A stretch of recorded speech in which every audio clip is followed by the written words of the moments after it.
नमस्कार, आप देख रहे हैं क्राइम खबर मोतिहारी पूर्वी चंपारण से कुमार राकेश के साथ।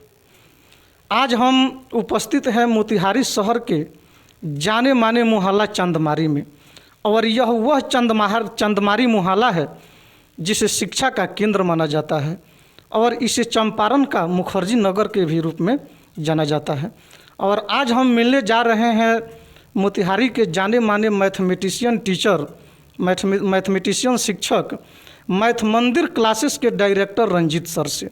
सर, क्राइम खबर न्यूज़ चैनल के खास प्रोग्राम में आपका स्वागत है। नमस्कार दोस्तों, मैं रंजीत सर क्राइम खबर के तरफ से मैं तहे दिल से धन्यवाद देता हूं और साथ में उपस्थित हमारे राकेश सर को भी धन्यवाद देता हूं। चलिए, मैं तहे दिल से धन्यवाद इसलिए देता हूं कि आप बड़े बड़े खबरें छाप रहे हैं इस समय, और इस चैनल को ग्रोथ करना हम लोगों के एक जिम्मेवारी है कि जो लोग अच्छे चैनल और अच्छे न्यूज़ दे रहे हैं उनको हम लोगों का सपोर्ट होना ज़रूरी है। सर, बातों का सिलसिला शुरू करने से पहले सर, हम कुछ विशेष बातों पर फोकस डालेंगे। भारत वैश्विक महामारी कोरोना जैसी महामारी से विगत 2 वर्षों से जूझ रहा है, और इस स्थिति में शिक्षा जगत पर भी इसका काफ़ी प्रभाव पड़ा है। हम जानना चाहेंगे कि इस 2 सालों में आप लोगों ने अपने शिक्षक जीवन को कैसे व्यतीत किया है। देखिए, कोरोना काल में तो सब लोग बर्बाद हुए हैं, लेकिन खास करके टीचिंग सेंटर सबसे ज़्यादा बर्बाद हुए हैं, क्योंकि यहाँ टीचिंग सेंटर वाले लोग बेरोजगार हैं, क्योंकि यहाँ कोई रोज़गार नहीं है, क्योंकि वो सिर्फ डिपेंड रहते हैं अपने पढ़ाई के ही सिलसिला पर। तभी अगर कुछ ना रहते हुए भी वो अपना ऑनलाइन जिस तरह हो व्यवस्था नहीं रहते हुए भी ऑनलाइन क्लास कराए हुए हैं और विद्यार्थी का साथ नहीं छोड़े हुए हैं। यही तो सबसे बड़ा उम्मीद है कि अगर माँ बाप जन्म दिए हैं तो गुरु जीवन देते हैं। इसका सही उपकार हम लोग किए हैं, और कोरोना काल में हम लोग बच्चे के साथ रहें और उनके साथ ऑनलाइन पढ़ाई भी के, पैसा दे या ना दे तभी हम लोग जारी रखे हैं अपना पढ़ाई। सर, सबसे पहले सर हम जानना चाहेंगे कि आप अपने शिक्षक जीवन की शुरुआत कब, कैसे और कहाँ से किए। देखिए, मेरे शिक्षक जीवन का शुरुआत 22 जनवरी 2016 से हुआ, और चंदमारी में तो सब लोग सरवाइव नहीं कर सकते हैं, लेकिन बेरोजगार होते हुए भी, क्वालिटी रहते हुए भी एक काम तो दिखाई देता है, शिक्षा। सबसे पहले एक शिक्षक बनना, और शिक्षक बनना अपने आप में एक बड़ी खूबियाँ है और सबको ध्यान में रखना पड़ता है। यहाँ से अगर शिक्षक अगर ना रहेंगे तो दुनिया में सबसे बड़ा अपराध होगा। तो इसलिए शिक्षा को लिए हम अपना शुरुआत 22 जनवरी 2016 में किए, और जहां चंदमारी गेट पर MS कॉलेज के बगल में एक छोटा सा रूम लेकर उसमें पढ़ा रहे थे।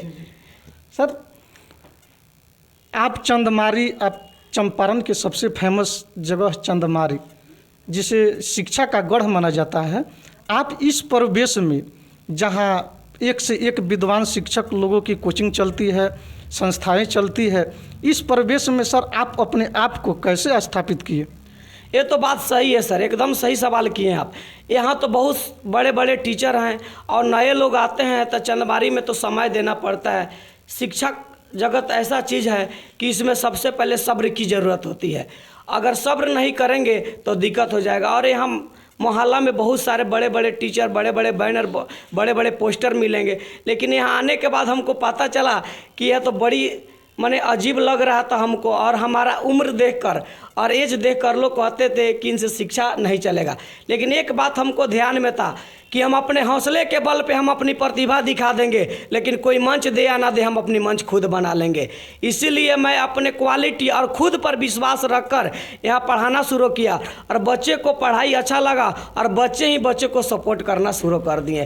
तो आज एक पहले शुरुआती में तो 1-2 विद्यार्थी को झेलना पड़ा, 1-2 माह 3 माह, लेकिन जब बच्चे का अगर आज पता चला कि क्वालिटी है तो आप कहीं झंडा गाड़ सकते हैं।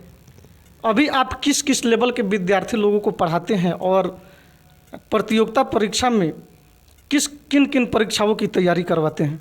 देखिए सर, यहाँ तो खास करके विद्यार्थी 11th 12th, उसके बाद एयरफोर्स, नेवी और NDA का तैयारी करने के लिए बच्चे आते हैं। तो 11th और 12th को तैयारी के साथ साथ 11th और 12th क्लास के विद्यार्थी लोग को कौन से फैकल्टी पढ़ाते हैं। ऐसे कि तो हम मैथ पढ़ाते हैं सर। मैथ यहाँ सब लोग अलग अलग फैकल्टी के टीचर हैं, फिजिक्स वाले, केमिस्ट्री वाले, मैथ वाले और इंग्लिश वाले। तो हम मैथ पढ़ाते हैं, जिसमें एयरफोर्स में पिछले साल मेरा रिजल्ट हुआ है, उसमें शुभम कुमार का। अगर यहाँ बहुत अच्छे तरह से तैयारी कराए जाते हैं और DPP सेट और सब तरह को बनाए जाते हैं सर इसमें। तो इसमें अगर बच्चों को योगदान इस बात को रहता है कि खुद पर विश्वास नहीं होता है कि हम मोतिहारी में पढ़ रहे हैं, वो बड़े बड़े सपने में और शहर देखना चाहते हैं। तो ऐसा नहीं होता है कि अगर आपको लक्ष्य है तो छोटा कस्बा भी में रहकर हम तैयारी कर सकते हैं। लक्ष्य को ओझल होने ना दे, कदम से कदम मिला के चल, सफलता तेरी चरण चूमेगी आज नहीं तो कल।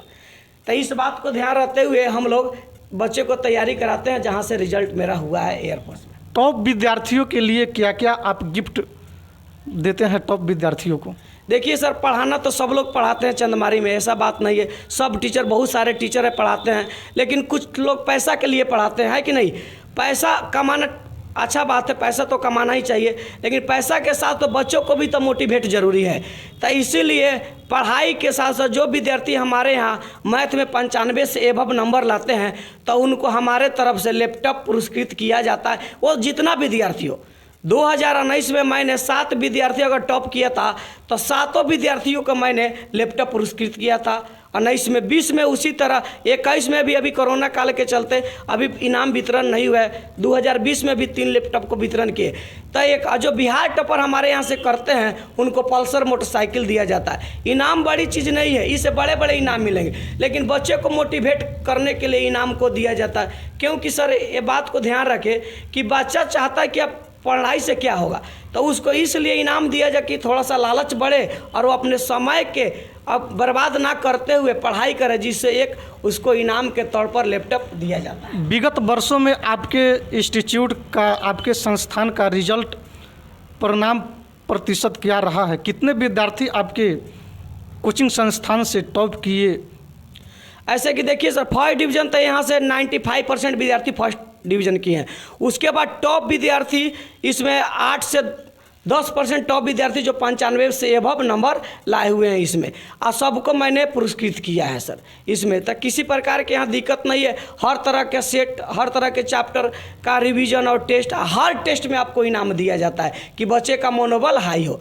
तो इसीलिए यहाँ तो सब विद्यार्थी 95% फर्स्ट डिवीजन से, उसमें 10% ऐसा विद्यार्थी जो अच्छे नंबर ला कर यहाँ नाम रोशन किए हैं मैथ मंदिर का। अच्छा, विद्यार्थियों को मोटिवेट करने के लिए सर, प्रेरित करने के लिए, विद्यार्थियों के अंदर ऊर्जा भरने के लिए किस टाइप का आप मोटिवेशनल क्लास चलाते हैं? हमने सुना है कि आप बड़ी अच्छा मोटिवेशनल क्लास भी चलाते हैं, थोड़ा फोकस डालें इस पर। किस टाइप से आप बच्चों को प्रेरित करते हैं?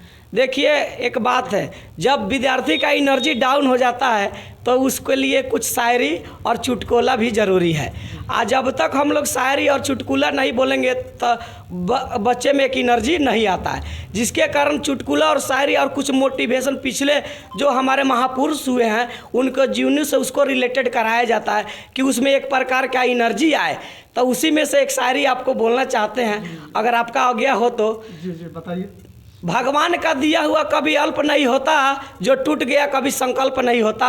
सफलता पाने के लिए ज़िंदगी में कठिन परिश्रम के अलावा कोई विकल्प नहीं होता।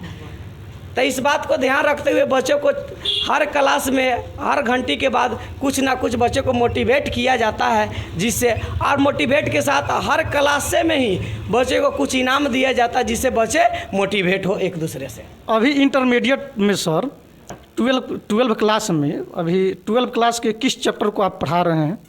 12th में सर ऐसे कि इन्वर्स मैट्रिक्स डिटर्मिनेंट तो ख़त्म हो गया है, कोरोना काल के चलते तो 3 माह से सिलेबस पीछे था, लेकिन ऑनलाइन क्लास चलने लगे। अभी कैलकुलस का पार्ट चल रहे हैं सर। कैलकुलस जो आपको समझिए रीड माना जाता है, 11th और 12th का रीड माना जाता है और कंपटीशन का, वहीं कैलकुलस आपका 44 मार्क्स का पूछे जाते हैं, जिसको चैप्टर को चलाया जा रहा है कैलकुलस का। इंटरमीडिएट के सिलेबस को आप कब तक समाप्त कर देते हैं? ऐसे कि मेरा सिलेबस फरवरी में स्टार्ट होता है सर 12th का बैच, और 15 दिसंबर तक हम लोग जय हिंद जय भारत सिलेबस को कर देते हैं, और उसके बाद ब्रांडेड मिठाई खिला को विद्यार्थी को विदाई भी कर देते हैं सर। चलिए, बहुत बहुत धन्यवाद। कैमरामैन अमित कुमार के साथ मैं कुमार राकेश, मोतिहारी, पूर्वी चंपारण से।